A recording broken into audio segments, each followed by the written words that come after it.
Человек спасает тонущего детеныша слона, а затем стадо делает что-то неожиданное, в то, что никто не поверил.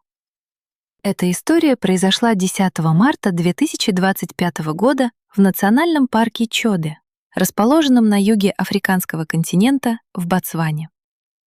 Маленький слоненок, родившийся около 2 месяцев назад, проводил свой день как обычно, изучая природу и находясь рядом со своей мамой-слонихой. Стадо бродило под палящим солнцем, пасясь и ища еду. Они шли в сторону водопоя.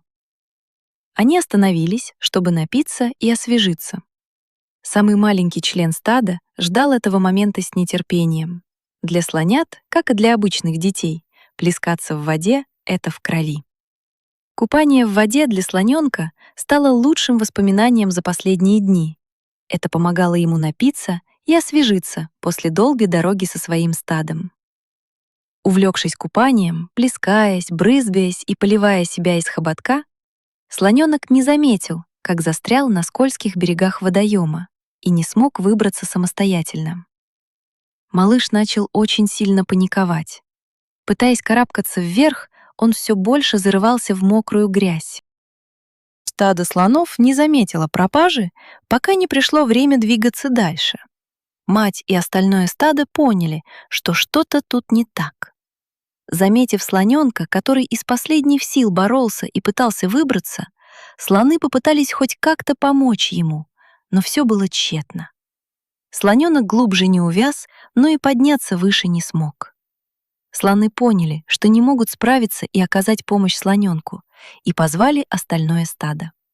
Они еще несколько часов пытались освободить малыша, но ничего не выходило, и ситуация только ухудшалась.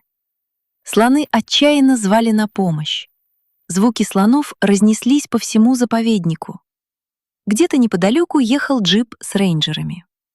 Главный рейнджер Джоу Харри первым заметил странное поведение слонов и скомандовал двигаться в сторону стада, чтобы понять, что там происходит, и попытаться чем-то помочь. Джип стал медленно приближаться к месту происшествия. Слоны испугались и начали защищать слоненка, думая, что надвигается опасность. Мужчины на джипе пытались отогнать слонов, сигналя и подъезжая ближе, но слоны стояли намертво, защищая слоненка. В течение следующих нескольких часов младшие члены стада отступили, ставя собственную безопасность выше безопасности детеныша. Это заставило взрослых слонов принять трудное решение. Как бы грубо это ни звучало, но слоны выбрали сохранить большую часть стада, чем одного слоненка, попавшего в беду. Таковы законы дикой природы. И все же мужчины одержали победу над слонами и добрались до слоненка. Сейчас было самое трудное — как поднять его наверх до возвращения стада. Они испробовали несколько стратегий, но ни одна из них не увенчалась успехом. Затем, когда они уже собирались сдаться, мужчины достали из джипа прочные тросы и аккуратно обвязали их вокруг малыша. Они начали осторожно тянуть за тросы, помогая ему выбраться, и слоненок чудесным образом начал вырываться на свободу. Мужчинам удалось отодвинуть часть скользкой грязи, освободив узкую тропинку для слона.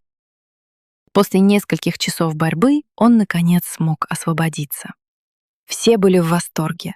Спасательная операция прошла успешно. Слоненок, выбравшись наверх, сразу рухнул на землю. Лежа и тяжело дыша, он отдыхал. Малыш потерял слишком много сил на то, чтобы выбраться. Мужчины отъехали подальше, чтобы слоны смогли заметить и вернуться к слоненку.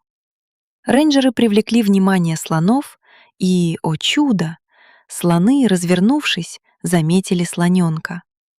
Слоненок из последних сил встал и поковылял к своему стаду и матери. Огромная слониха нежно ощупала его хоботом, словно не веря, что он цел, и издала тихое, успокаивающее урчание. Стадо же в знак благодарности как будто протрубило, говоря: «Спасибо вам, люди».